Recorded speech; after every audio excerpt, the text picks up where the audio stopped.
So I am here with Ewan and Roger, who are cycling between Truro and Glasgow to raise awareness of issues to do with COP26 and all sorts of green, environmental, Christian concerns. So could you say what is on your mind? What inspired you to want to do this? Well, I guess it started when we first cycled from Truro to Paris for COP15, because I think people were so disappointed at the lack of resolve at the Copenhagen summit, at COP12, that this was a kind of make or break time.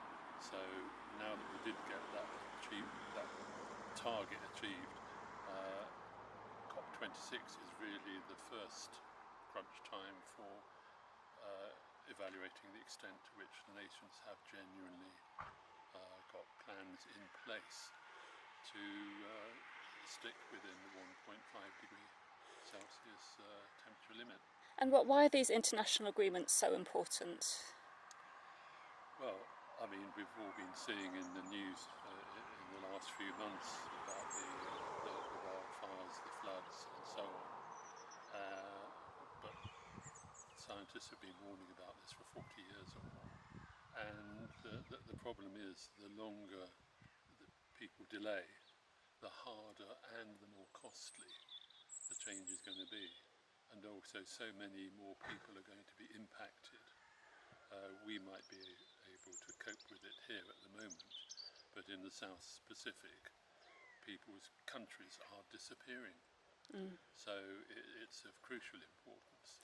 And I think the Christian community has a real role to play in raising the alarm and committing to the real change which is needed. Absolutely. So what can the Christian community be doing? Well, first of all, confronting, I think, the whole sort of consumerist ethic which is driving the economic system that we're saddled with at the moment. And it is an economic system which does not serve the needs of the moment. But many people are so enmeshed within it, they can't see that. But I think you just need to read the Sermon on the Mount to see what Jesus' take might be on this situation. And I think starting to recognise how much is enough. What do we actually need for fulfilling lives? Yes, we need shelter, we need food, we need communities which value each other. But the thing is, climate change is causing many people in the south to be losing those things already. Absolutely. So there's a very real Christian responsibility, I think. Yeah. So it's not just about doing things; it's also the whole way of thinking that goes underneath our culture and our society. And I think there's some extremely important messaging that the church is usually pretty good at. yeah. And I think is really in a key position at the moment, if it grasps that nettle. Yeah. So Communicate that. So the and church, share that. so as Christians, we can communicate a different way of living and a different way of being, which is better for people and planet. So as a Christian community, the Christian community has considerable influence within our culture, our society.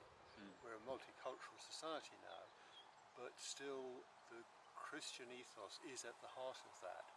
And the Christian church actually can recognise that it is in a unique position to take leadership and to show a direction in which we could move.